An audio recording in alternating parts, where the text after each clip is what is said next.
Hey everyone, welcome to another edition of the Bolt City Podcast. Dave Palais, Josh Palais, Mario Heron. Couple days, guys, now since the devastating loss to the Tennessee Titans, where the Chargers have fallen to 0-2. Next up, of course, the Minnesota Vikings on the road. Now, I'm telling you guys, I'm going to start off on a positive note here. Before I let you go, I know it's a shocker to me too.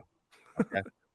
And the reason I say that is I was really bummed out Sunday. I know you guys were. I know the Chargers were. Staley lost his mind against the media, all that stuff that happened. All of us are really upset.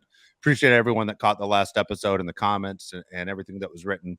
Appreciate you taking time. But I will say this, and I was as negative as anybody out there because it was one of those where I just walked outside the house and started kicking invisible cans down the street. Just really upset. I look at the standings, guys. We're only one game back. And even though we had two losses against the Dolphins and the Titans, neither one was inside the division. It's early in the season. And I think the thing that scares me the most and why I get upset and when I see that 0-2 record that freaks me out is they run those stats nonstop about teams that start out 0-2 don't make the playoffs, right? And then then it's like teams that start out 0-3 since 1990, it's like a 0.3% chance you make the postseason. Like it's all that stuff gets in your head. But when you look at the standings and what happened to the Chiefs in week one and what happened to the Raiders losing to Buffalo, and you go, you're only one game back right now going into week three, that it gives me a little bit of hope. Am I crazy for taking that angle? No, I don't think you're crazy, but it's funny. I don't really look at it the same way as you. I always look at it like the AFC as a whole. I don't look at the AFC West a lot because I always think the Chiefs are just in a different league as us almost right now, even though I don't think they look good at all. I always just look at the AFC as a whole. I always look at the Jets, the Ravens, the Dolphins, teams that are comparable to the Chargers. But you're definitely in the right area. I mean, you should be looking at the AFC West. The easiest way to get to the playoffs is to win your division. You don't have to worry about the wild card. It is concerning, though, when you go 0-2. I don't think anybody wants to be 0-2 and think that they're in a good position, especially with the defense that is as bad as we are. We're going against a Vikings team that's air raid all day. I don't know, Mario, are you concerned at 0-2, or do you look at it like my dad does, just one game back? It is concerning because of all the historical stuff of the amount of teams that came back from 0-2, what kind of trajectory that puts you on the season. I think the thing that keeps me calm is when you look at the AFC West, the Chiefs have issues, right? That receiving core is a big issue. Russell Wilson still looks 3 steps behind in that offense.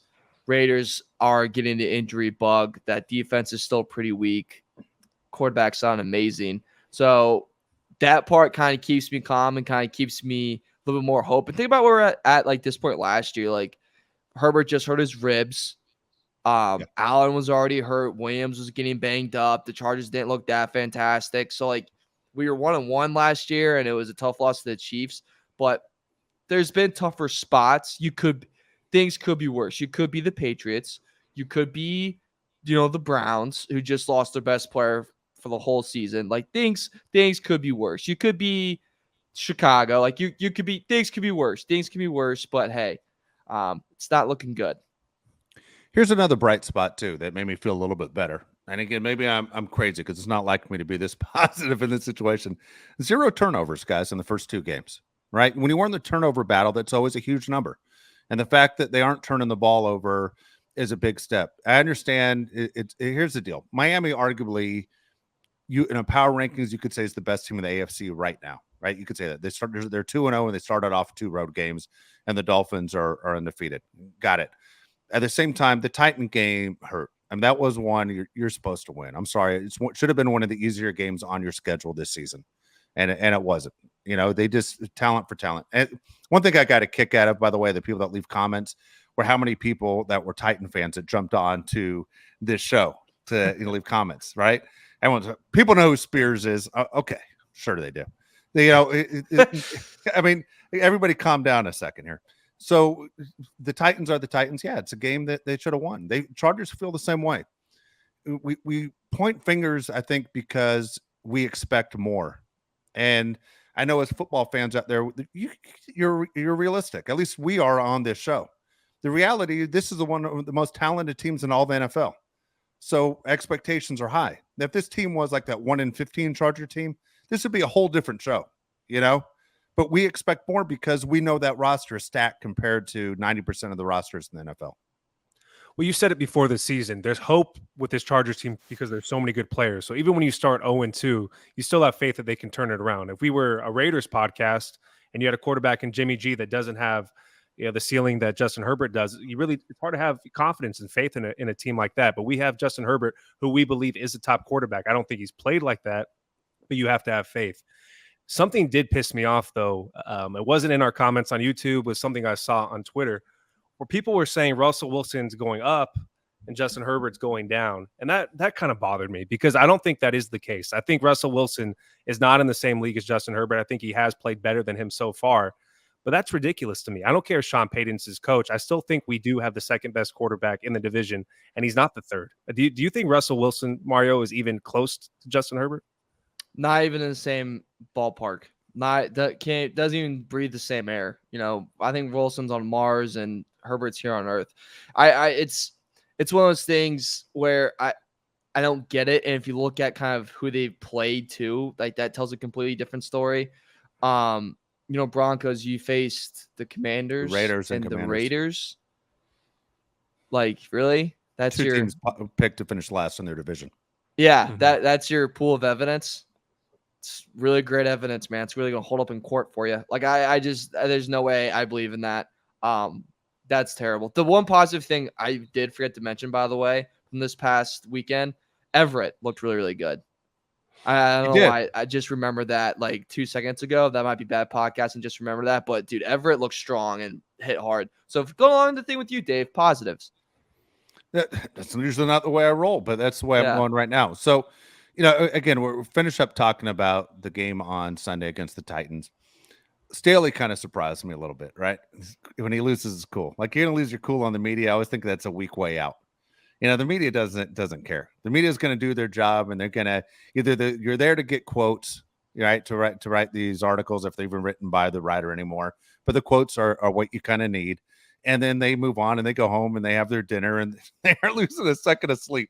For Staley to go, oh yeah, is that your narrative, Jack? Is that what you're going for? And what? Okay.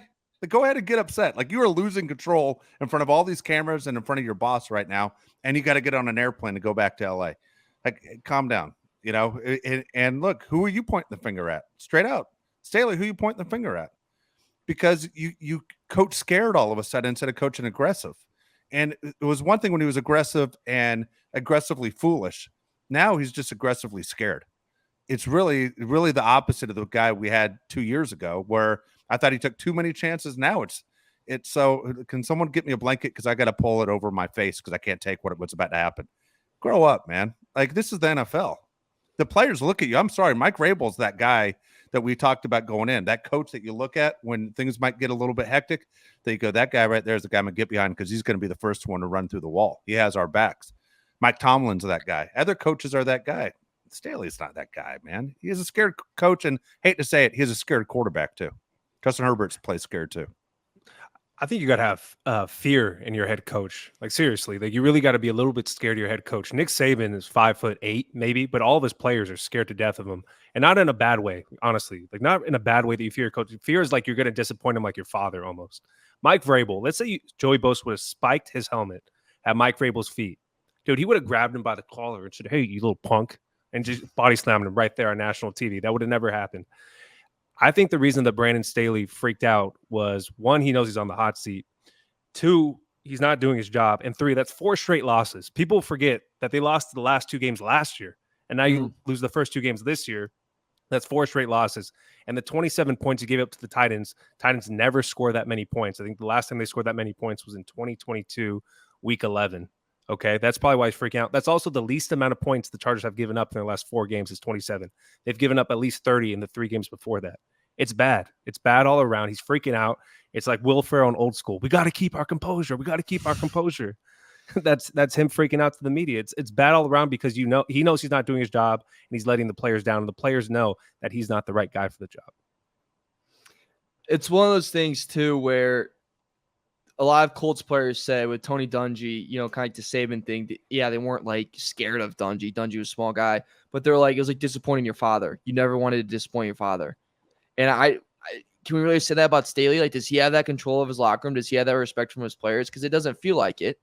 And when you freak out over a question about does this game loom over you, and then you freak out about it, that's usually like, so it does. It's like, it's like asking someone if they're lying, and like, what? Why would I lie? Sound like you're lying now. So it's one of those things where it's like, come on, Staley. And by the way, just any coach and player, just a little FYI, when you freak out on a journalist or anything like that, you made them. You didn't just make yourself. Like, no one's like, good job. The PR guy's not like high-fiving you. You got him. You got him, Brandon. It's more of like, congrats. You just helped that journalist move up in his career. So congratulations, Staley. Like, way to play checkers, not chess. Yeah, it's interesting. I'm curious to know what that plane ride was like back. I am. I mean, a lot of times I go, man, I wouldn't want to get on a plane with this team. Like, it must be tough. But I am curious to know. I say this all the time, and I mean, I'm a Herbert fan. I know all three of us are Herbert fans. If you're a Charger fan, you're a Herbert fan. But at the same time, you're waiting for Herbert to be the guy that has the franchise on his shoulders, and he knows it. Like, everyone's looking at him, knows the franchise is on your shoulders. You carry this team. You're the face of the organization. Your jersey's selling more than everyone else's. Everyone knows the Chargers are basically Justin Herbert of Los Angeles. And, man, he doesn't act like it. I really want him to be that guy. And until he's that guy, I honestly believe the organization's not going to move forward. As much as I put it on Staley, if they have a new coach come in, if Justin Herbert still has the same mannerisms, I think the team's in trouble. I honestly do. I think this guy needs to step up and be the guy without a doubt. He's the leader on the field. He's the leader in the locker room. He's the leader in the weight room. He's just the guy. Like, you remember, I understand Tom Brady's a different level. Last thing I'll say about this, but when Tom Brady walked into the weight room, even the linemen were like, that's Tom Brady. Like, I mean, they were in awe of him at all times. There's no awe factor for Justin because he doesn't let it happen. All these guys want Justin to do that and be the guy. The old LeBron thing with the crown, that's what they want Justin Herbert to be. But I don't think it's his personality. I don't know if we can make him that, if he can make himself that. You either are or you aren't. I don't think you can create, that personality. What would you like him to do? You said you want him to be more. I want to see him get upset. Come out to the media. Okay, let's role play. Hold on, let's role play. Go, After the game. Ahead. Hey, Justin, you guys have lost 4 straight games leading back to last season, 2 in heartbreaking fashion this season. What do you guys need to do differently? Okay, number one, I'm not for going after the media. So honestly, where I want him to be upset is at halftime, is after the game, especially after the game. Well, you're saying you want him to be somebody different. We can't see that. Yeah, but he's not that guy. I want him on the sideline. I want him to show me something. It's between the 53 players on the roster and the coaches that the camera picks up during a game when he's around his teammates. What he does to the media or anybody else, none of that means jack. What he does with his teammates, I want to see him get upset on the sideline. I want to see him yell at his head coach, like literally get in his face. What the F are we doing? We've seen it before, guys. Shake it up. Aaron Rodgers has done it in the past, and I understand Aaron Rodgers only won 1, but everyone knows Aaron Rodgers is the man. Look at just happened in Hard Knocks. Like, he's the man. Ben Roethlisberger was the man. Drew Brees was the man. Peyton Manning was the man. It's okay to get upset. It's okay. You know what I loved about Peyton Manning? Number one, nobody worked harder than Peyton Manning, maybe in the history of the NFL. And 2 is, man, he did not accept 100% full effort from everybody who's associated with the Colts or the Broncos. And Justin Herbert, to me, just rides the wave. Maybe I'm way off, Josh, but I expect more. No, I don't think you're way off. I don't think you should come to the media and pout. I think it makes you look really weak, and it's a bad move. But you can do it in a better way. Keenan Allen, I think, did it in a great way. He said after the game, we're obviously missing something. He's not saying fire Brandon Staley, but he's saying fire Brandon Staley. Basically, we're obviously missing something. What does that mean? We have all the players, but we can't execute. Get rid of the head coach. I'd like Justin Herbert to say something similar. I don't know how we keep losing these games. Say something like that, or take accountability for your actions. So I want him to be more vocal also, because he's the quarterback. He is the face of the franchise. And when he doesn't say anything, as a fan, you kind of wonder if he cares. And he cares. Don't get mad at me. I know he cares, but you want to hear him say it at least. It's reassuring. Yeah, I just want the fear of the other team. Like, I want that fear. I want that fear that other teams get when the Bengals are down and they get the ball back and people are like, you gave Joe Burrow a minute. Can't give Joe Burrow a minute. You can't give Mahomes a minute. You couldn't give Brady a minute. You couldn't give Manning a minute. I just don't think we have that with Herbert. I think that does come back down to like kind of that attitude thing of Nothing needs to be said. Everyone just knows who it is and who's just walked in, who's throwing the football. Everyone knows who the leaders on the team. Everyone knows the best players on the team. I just think that's something that's missing with Herbert. I don't know if that comes from coaching. I don't know if that comes from a culture change. I think that does come hand to hand, but it also just comes in. You either have it or you don't, right? And, maybe Herbert does have it and just not the coach is not there. We've seen that in sports where someone has that kind of FU winning attitude, but they're just not in the right system yet. Across sports, but like Jimmy Butler is a good example of that when he was, with the Timberwolves. Bulls even for that little bit, like you saw that he had that attitude, just wasn't the right system yet. So maybe there's a little bit of Herbert, but regardless, I think we can all agree like there's something missing on this team and with Herbert that needs to be fixed. Well, even if Herbert's doing everything he's supposed to do, he needs to play the game to get everybody on board. Let's say Herbert's working as hard as Manning, because I don't know. I honestly, I don't know Justin Herbert. There are a lot of guys in the NFL that I've had the privilege of talking to. I don't know Justin Herbert. I would say this. If I was Herbert's father, if I was Dan Fouts, if I was Phillip Rivers, someone that played that position, I would say this is a short time in your life. You're going to regret it. You're going to regret that you didn't put your best foot forward to lead this team. This might be the most talented team you're ever associated with. This is a chance of a lifetime for you to take this team, this franchise to new levels. You're playing like an immature a person, not the grown man they're paying you to be, and he's a young guy. You're talking about a guy in his early 20s. And I understand when you're in your early 20s, you're trying to figure life out and everything else that goes with it. Now, all of a sudden, you're in charge of $1 billion franchise. You are. Some guys are ready for it. Some guys aren't. And right now, he seems like he's content where he's at. I just don't think it's in his personality to be that dynamic leader that I'm hoping he'll be, because if I was the defensive coordinator for the Vikings this week, I'd be panicking going, how am I going to stop the Chargers? They have so many weapons. And I don't know what's going to happen to Ekeler, but let's assume you had Ekeler, and you have Everett, and you have Allen, and you have Williams, and you have Quentin Johnston. You have a quarterback that, as Josh said the other day, has a chance of not only throwing but running, because we'd like to see him run. I would say, how am I going to stop this team? I'd be so fearful playing the Chargers if I was a defensive coordinator. But the Chargers, for some reason, you go to the line Mario used from our very first show. Hey, we don't have to worry about those guys because they're going to charge it. That's what they do. And they've been doing it since 1960. Oh, God, that makes my skin crawl whenever you say that. But it's true. There's one thing that I want to talk about real quick with Quentin Johnston, because we're playing the Vikings and they have Jordan Addison, a receiver the Chargers could have drafted. Good. He's really good. Yeah, he is pretty good. He's a good player, and so is Zay Flowers for the Baltimore Ravens, another guy we could have drafted. He's good. Look, I'm not going to be blind to the fact that we didn't draft. The Chargers drafted a guy that was a project. I didn't do it. We knew he was a project, okay? We knew he wasn't going to step in and be the next coming of Randy Moss.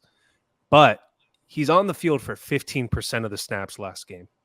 How the hell is that possible? And I know he's not ready to be the guy. I understand that. 15% of the snaps does not make sense to me at all. At all. He's supposed to be a guy that's going to spill Mike Williams and Keenan Allen when it comes to the threat of catching the ball, but yet he has not been a threat whatsoever.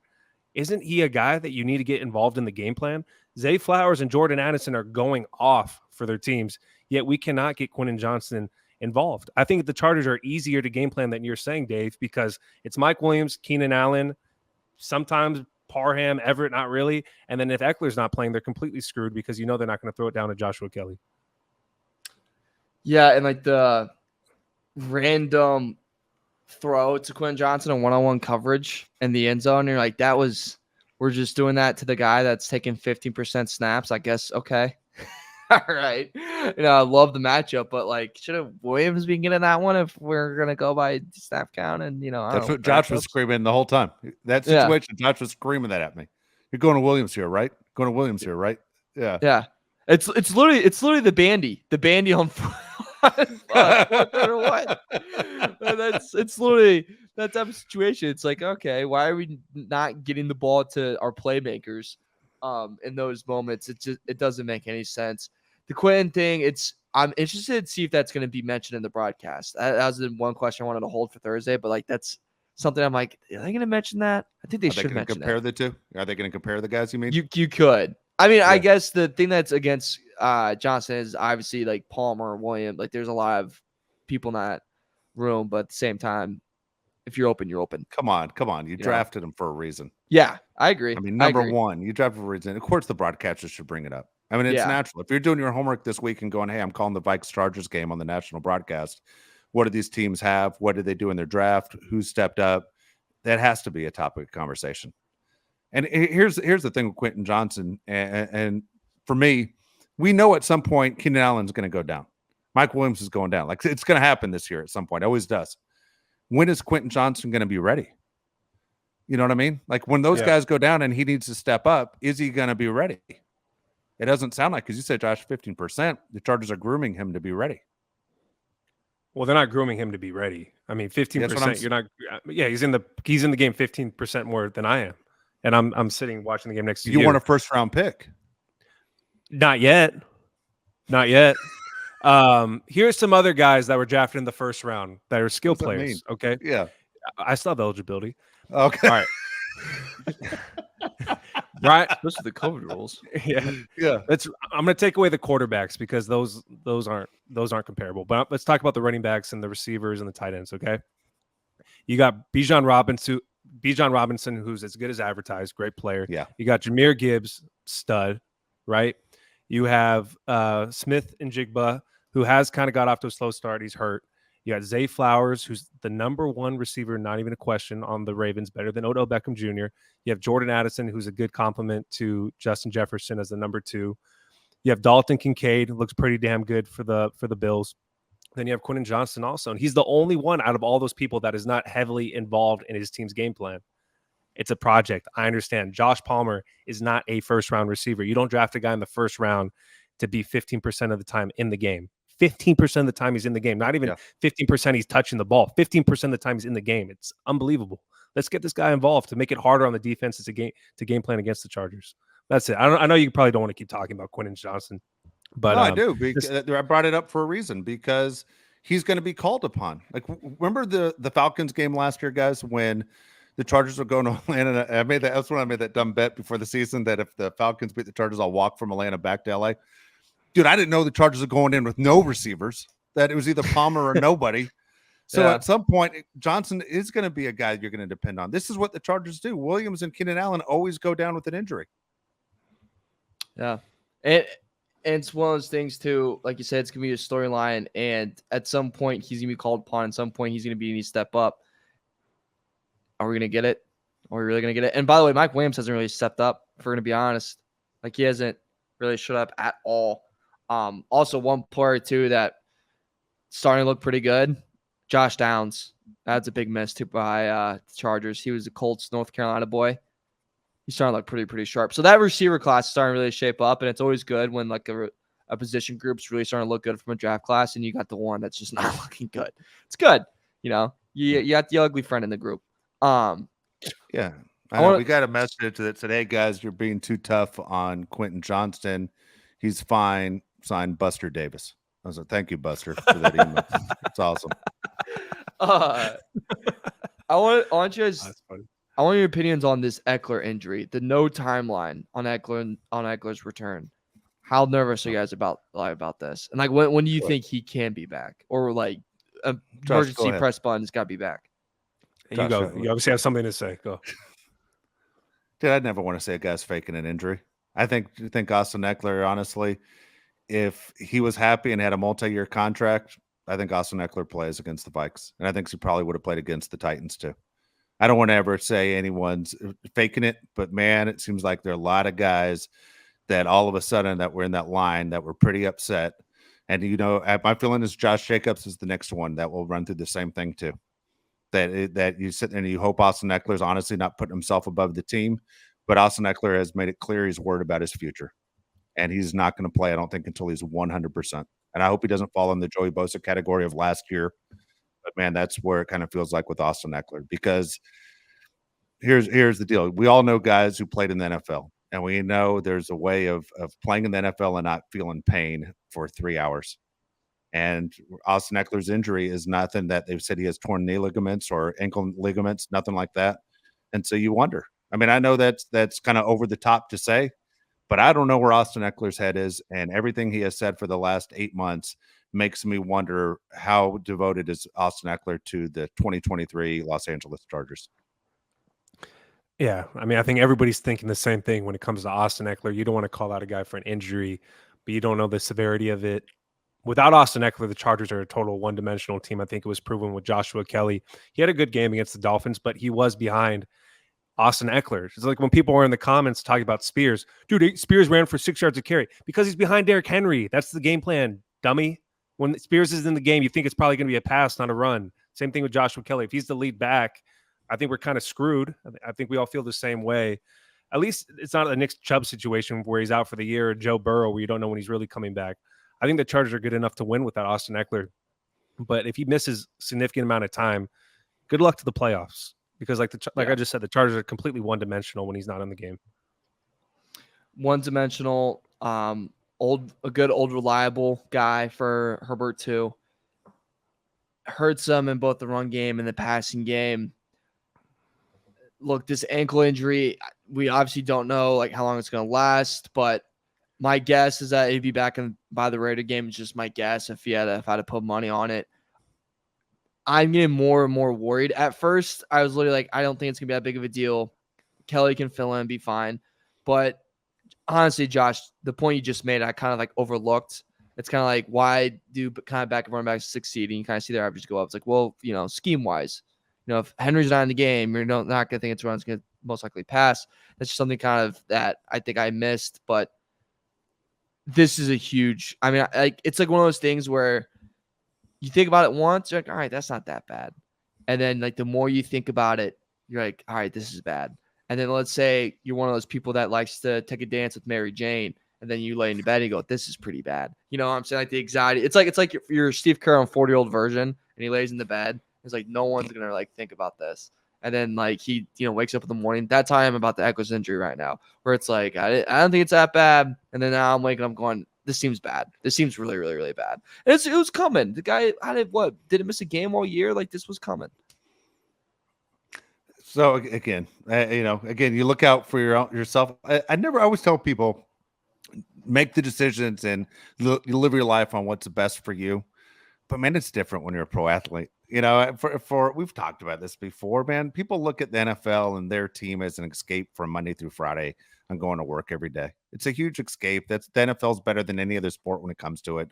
It stinks for the fans. If that's the case. I mean, if that is honestly the case where he knows exactly what he's doing. It just seems like very strange that there's no structural damage that we've heard at all, yet he's missing 2 straight weeks. When you talk, so I'm sorry, man. It sucks to call anyone. If someone called me out for the same thing, I'd be really upset.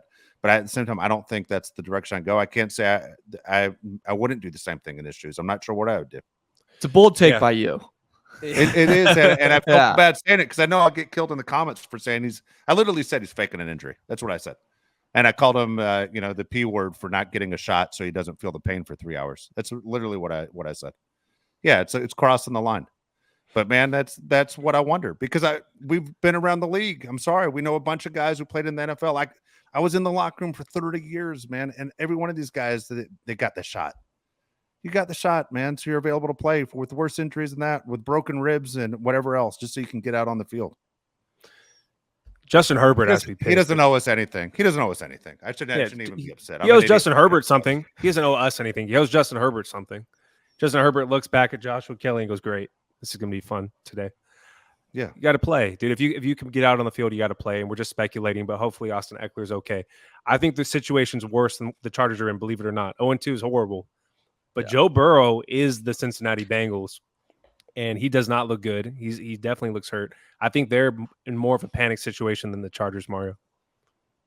Yeah, I think they're in the biggest panic situation of all time. They're dead last in team yards per play. Burrow is the second fewest completed air yards. They're 30th in passing yards per game, 28th in rushing yards per game. The offense is a mess. They have the most talented receiving core that they just somehow can't get going.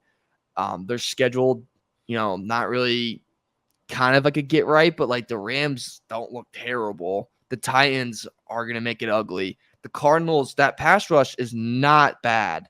Not a bad pass rush. That team's not as bad as we think they are. Then you have Pete Carroll and the Seahawks. dude, the Bengals are in trouble. And by the way, in that division, we talked about how in the AFC West, there's not a team that like really looks perfect right now. The Ravens look pretty damn good.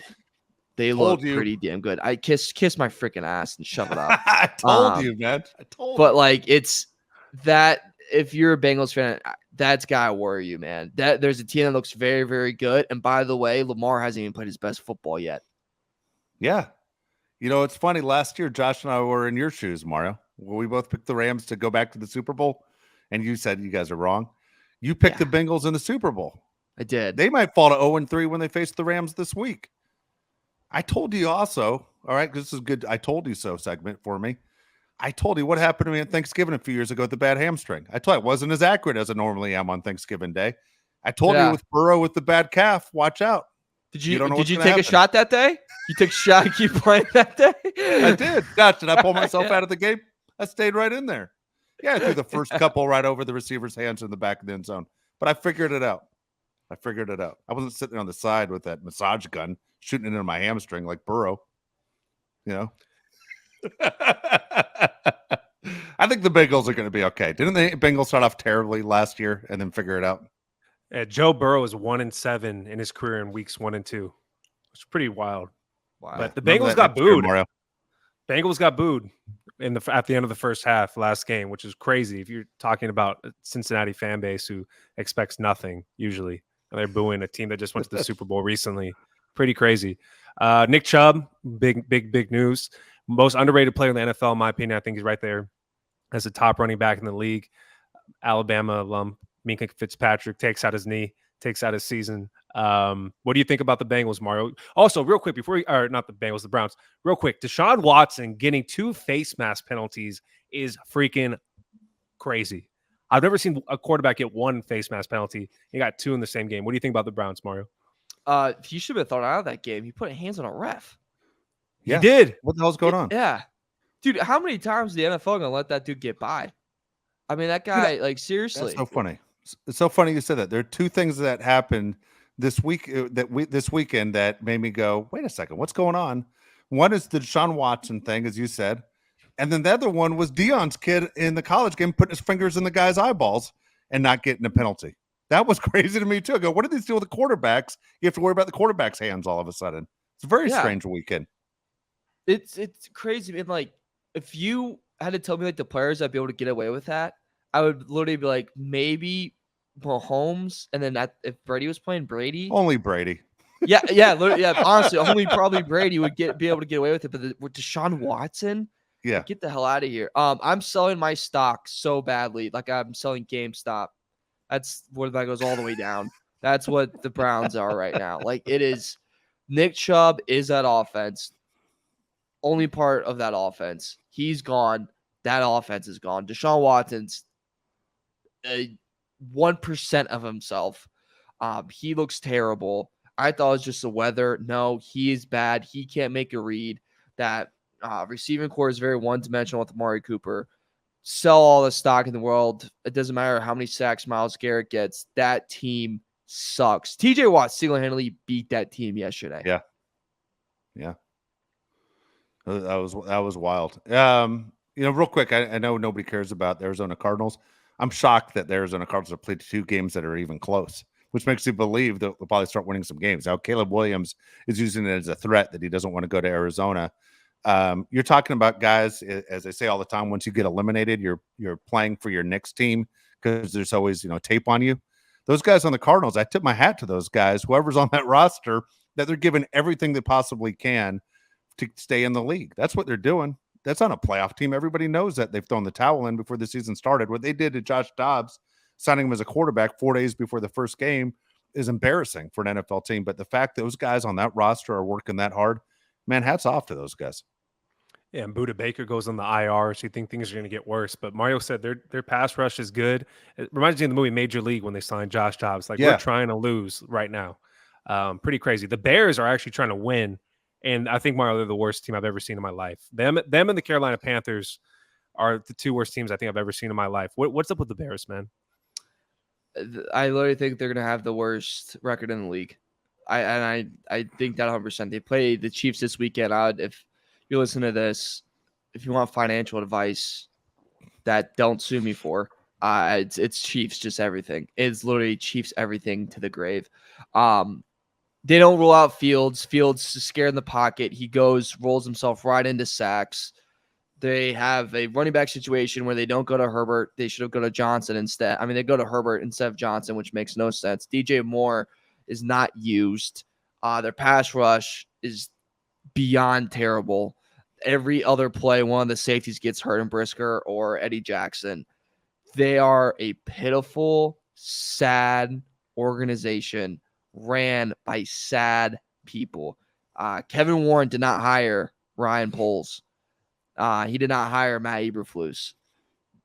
Eberflus will not have a job by the end of this year. It's just going to happen. There's no way he sticks around in that system. If he's not, expect Luke Getsy to get probably fired, their offensive coordinator, I bet halfway through the year. That's the hashtag save the job for Flus. And then Flus gets a boot at the end of the year. It's that organization is just stupid. You can make fun of me.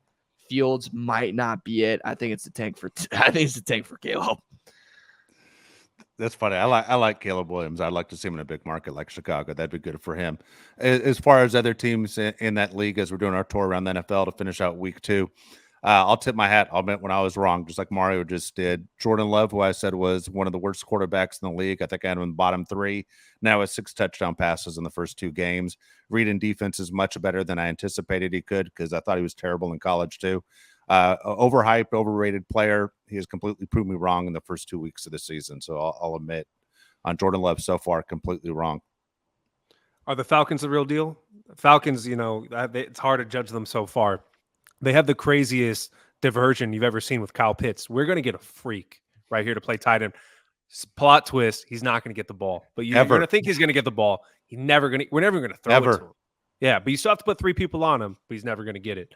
Mario, do you think the Falcons are the real deal? I want to circle back to Dave. I'm doubling down on Jordan Love not being good. I'm not going to buy in yet. I'm not going to buy in. I think I'm feeling a little Mac Jones 2021 type of situation. I'm going to double down. I think Arthur Smith is a very slept on head coach. I think he is very, very underappreciated for the job he's done. I think that team truly is a QB away from being successful. I think Arthur Smith literally took what he saw with the Titans and goes, let's just do this. They think about it. But Robinson, Henry, Tannehill, not that good of a QB. They have Ritter now. They have one really stud wideout they don't throw to. Titans had AJ Brown. Now they have Falcons have Kyle Pitts. Their defense isn't terrible. They're just copying the Titans scheme. I don't think the Falcons are that great of a team. I do think they can win in the NFC South, which honestly right now has 3 teams that are 2-0. I think they win that division, but if a playoff run threat or anything like that, no. I think they give you a hard game in the first round and get bounced. But fun watch, fun support team. I love Arthur Smith. I'm a big fan. You always talk about, we all know that guy that was born into a lot of money and then, kind of took the easy road and just never do anything and is kind of a jerk about it. Arthur Smith, we pointed this out, I think, on the show before. His dad is Fred Smith, owns FedEx. I mean, Arthur Smith is a billionaire. Yet he pursued a job in coaching because he loves football. And he didn't take the easy way out of it. Daddy, give me a job somewhere in the FedEx company. Worked his ass off. And then he goes to the Titans, who's offensive coordinator there. And then he works on to get a head coach. So I root for Arthur Smith, man. He chased his dream. Could have taken a completely easier route in life. Yeah, there's a story most people do not know. All right, Mario, Indianapolis Colts, Jonathan Taylor is out for the first 4 games. You expect them to be probably the worst team in the league, or right there to be the worst team in the league. They don't look that bad. Anthony Richardson, it is concerning that it looks like the Cam Newton thing's happening in his rookie year where he can't stay on the field. He's running the ball. He's getting the crap knocked out of him. But Gardner Minshew might be the best backup quarterback in the league. What do you think about the Colts? Shane Steichen is hell of an offensive mind. I still have very little faith in his team. I think the Minshew thing came in against not a very great Texans team. I think he's a very, very good backup, very, very suitable backup. But I think that's going to get exposed in the Ravens game. That Texans game, they didn't see it coming. It's obviously a very different quarterback type in Richardson to Gardner Minshew. The Ravens will prep for that. Harbaugh will prep for that. That's going to be a completely different game for Minshew. The AR thing is a little worrisome if you're the Colts. That being said, I really, really like what I've seen from him early.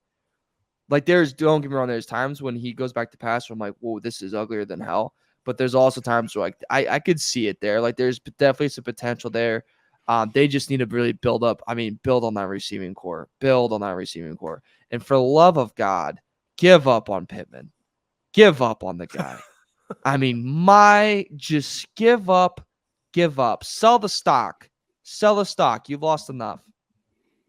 I got a question about the Colts real quick because Jonathan Taylor looking for a team to play for. Mara, you picked the Browns to have a really big year this year. If you're the Browns, is there a trade partner all of a sudden with Jonathan Taylor going to Cleveland? Like you're hearing today, Kareem Hunt received phone calls from Cleveland. You're hearing the Rams are trading Cam Akers. The best one out there is Jonathan Taylor. I mean, talk about a guy that is the closest thing to Bradley Chubb. I mean, not Bradley Chubb. Nick Chubb is Jonathan Taylor. Could you see a trade worked out between the Browns and the Colts? I could see it. Like, it wouldn't surprise me. I think the weird thing about that is, like, Browns, what do you do after that? Because now you have two of top 5 running backs in the league and Chubb and Taylor. So is that just like a rental? How much are you willing to give up for Chubb's that rental? not coming back. Do you think Chubb's actually coming back? Like, I think Chubb. They love Chubb. I think his career is over. What? I mean, dude, he tore everything out of his knee. I mean, so did Adrian Peterson, and look what he did. Everything, dude. He looks like Willis McGahee's. Like that looked bad. That's not good. I don't think Chubb ever plays again. Okay. Well, Tua had the hip issue that Bo Jackson had, and he came back. Yeah, he throws with his arm, not his hip. The hips kind of need. It's the second knee injury Chubb's had on the same knee. All right, you guys believe whatever you want. I'm just saying, I go all out for Jonathan Taylor from the Browns. Hey, Boomer, this is in 1997. $240 million. We have technology now. I got news for you. 97 doesn't seem that long ago. I mean, I wasn't born yet, so I hate to break it to you. That's when times were good. That's when the Earth was on its axis. Yeah. All right, Dave, let me go back to you on this. All right, everybody's talking about the Cowboys. We're in football media hell right now. 70-10, they've outscored their opponents in 2 games. Granted, they played the Giants and the Jets without Aaron Rodgers. Are the Cowboys Super Bowl contenders? Super Bowl contenders. I still say no. Look, come on. They beat up on New York. When's the last time a New York team's won any championship, Josh? How long ago has it been? I mean, just go all the way back to the Yankees in like 2009 or something. I mean, seriously, when's the last time a New York team has won a championship? You beat up on the Jets and the Giants, please. You know what I mean? Their own city wouldn't build them a stadium. They play in New Jersey, for Christ's sakes. I'm not a fan of the Cowboys. The Cowboys obviously have a very good defense. I'm not sold on Dak. I'm not sold on one wide receiver and CeeDee Lamb. That's just where I'm at.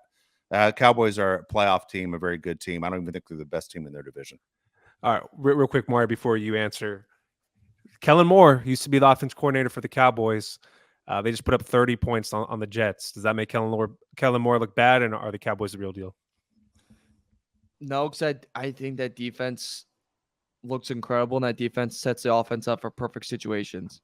So it's just one of those things where it's like, dude, your defense looks so raw right now. Like, I hope your offense can freaking score.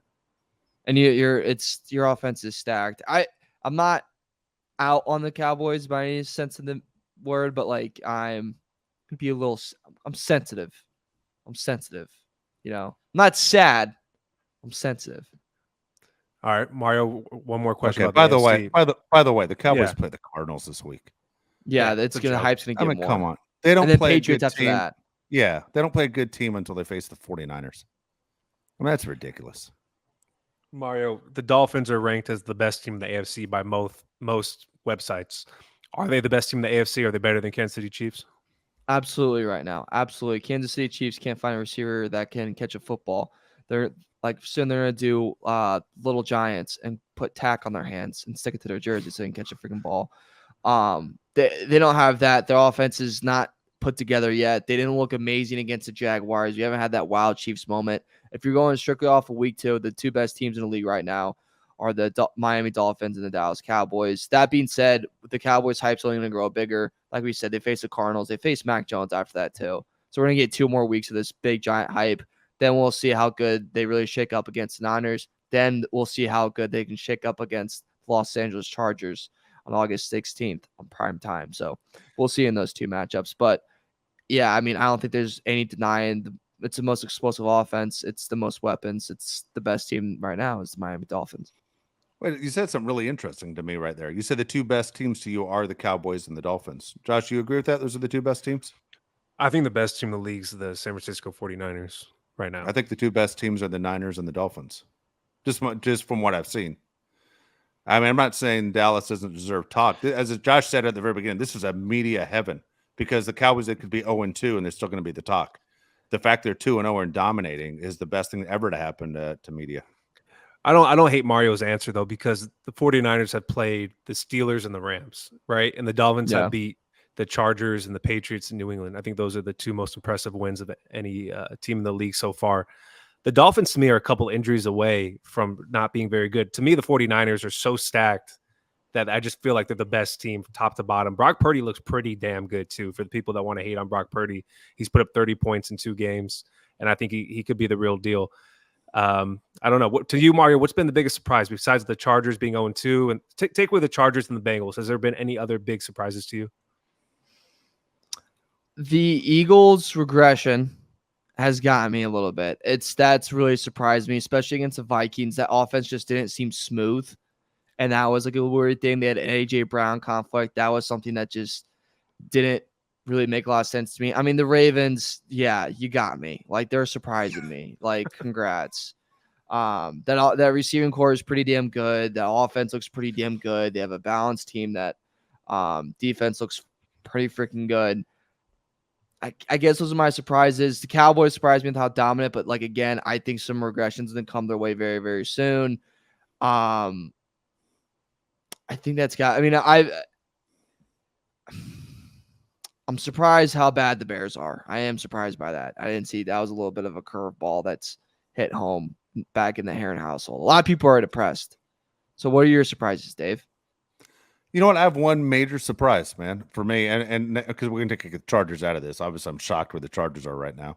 But my major surprise, tipping your hat to an organization that I'm not a fan of, and not because I don't respect them, I just root against them every single week. Bill Belichick maybe still has it, guys. Bill Belichick did a fantastic job against the Eagles in week 1, right? That game was 25-20, much closer than it should have been. You're talking about the Eagles team that has a roster that's loaded like the Dolphins and 49ers. And then what he did to Tyreek Hill the other day, I thought was absolutely amazing. I understand they lost that game too, but the Chargers had no answers for Tyreek Hill. And yet Bill Belichick, with one of the worst talented rosters in the NFL, I was amazed that Tyreek Hill really wasn't a major factor in that game after he said, I can get open whenever I want. There's not a person on the planet that can come close to stopping me. I think he ended up with 5 receptions. He wasn't the dominating player that we all think he is and what we saw against the Chargers. And for Belichick to devise a game plan against both those teams, kind of surprising. The Patriots aren't going to make the playoffs, and I still say they're going to finish. I'll say second to last. I think they finished ahead of the Jets now in that division. But I was surprised. That's my biggest surprise is that Bill Belichick still has it. I'll go biggest surprise as an individual player. I take Jordan Love out of it because I think everybody was wrong on that. Still time to prove if he's actually that good. Baker Mayfield has not thrown an interception yet. He's 2-0. I didn't think they'd win more than 4 or 5 games all season. I think that division's so bad. I actually picked the Buccaneers to make the playoffs with just maybe 6 or 7 wins at the most. I just think that team's terrible. But being 2-0 with Baker Mayfield is completely shocking. Good for Baker. I'm actually also impressed how much his teammates like him. You see how they circle around Baker on every team he's on, from Oklahoma to even the Rams, the Buccaneers, the Browns, besides Odell Beckham Jr.'s dad. It's pretty impressive how everybody likes Baker Mayfield so much. Good for him. I actually am rooting for Baker Mayfield. I used to think he was a punk, but he seems like a pretty good guy. There you go. Not too Coming bad. around. They're coming around. All right. So look, next show, what we're going to do is we're going to obviously break down more of the Vikings Charger game, give you an idea what you're going to look for on Sunday. Also, I'm going to ask Mario and Josh, because on my fantasy football team, I have both Cousins and Herbert as my quarterbacks. Which guy would you start? We'll ask you guys on Thursday that. But what I'm also looking forward to is recapping week 2 on how we did in our picks, because we all think we know football. You want to knock it out now? Or you want to wait? You want to tease it? You can knock it out now if you want. We can. If you're ready to go, we'll knock it out right now. We got a lot of Viking Charger stuff to talk about, so I'm fine if you knock it out now. All right, yeah. Give me 1 second. Okay. There's a lot more counting than I thought it was going to be. You want to play a record? You want to play a record while you look for it? Yeah, That's yeah. what is. Oh, there you go. So here we go. So as we said, coming up on Sunday, I'll ask you guys as Mario, you're counting must-win game. We said before it was a must-win game. I started the show by saying Chargers only 1 game back in the division, haven't lost to a division opponent. Must-win game for you on Sunday, Josh? 100% it's a must-win game, and if you don't win, you have to fire Brandon Staley. I agree with that part. Yeah. I mean, I said it a couple weeks ago. I'm not going to run from that. I said Brandon Staley goes 0-3 to start the season. You got to blow him out because I think you lost the locker room by then. You go 0-3, you lost the locker room. You can't afford to lose the locker room before the Raider game, right? Charger fans still want to beat the Raiders. You can't sit there and say we're throwing the towel in. Yeah, you can't justify his job. 5 straight losses. Defense can't stop anybody. Yeah, you got to get rid of him. I don't I said before though. I don't know who you bring in to elevate as the head coach, but you got to get rid of him. Yeah. By the way, Derek Carr's as bad with the Saints as he was with the Raiders. Not impressive. Derek Carr's not impressive. He's not. Yeah, he's not impressive. And Jimmy G is maybe an upgrade from Carr, but 3 interceptions and 3 touchdowns. That's ridiculous. Right? All right, It's the NFL. I'm ready, by the way. Okay. Guess who had a crazy – any guesses who had a good comeback? You did because you were so quick to say, let's talk about it now. No, but Josh came in with the comeback, goes 8-7. That's bad for me because Josh and I disagreed on almost every game. Yeah, you went 5 for 10. Damn it to hell anyways. Yeah, I went 6 for 9. So what screwed me and you, Dave, was Eagles. Screwed us. Okay. Saints wiped all of us. Broncos wiped all of us. Jets wiped all of us. What saved Josh was the Vikings and the Cardinals. What about the Rams Niners? Did you bet that game? Rams Niners. Yeah, I got it. Me and Josh went Rams. You went Niners. Yeah. Did you see what McVay did? Yeah. I actually love it. Love it. I love it. Me too. They filled up the whole stadium full of Niner fans in LA. Even McVay said we're wearing road uniforms at home because we know it's a Niner home game in our stadium. And then he did everything he could to screw anybody who bet on the Niners at the end. I thought it was outstanding. Yeah. I loved it. I loved it too. That's good stuff. That was good stuff. That was good. And you can't say anything. The NFL has made it so betting is well known. The NFL always played the game as, we don't know anything about wagering. You know everything about wagering now. And so for a coach now to sit there and play with the point spread was outstanding. NFL had to hate that.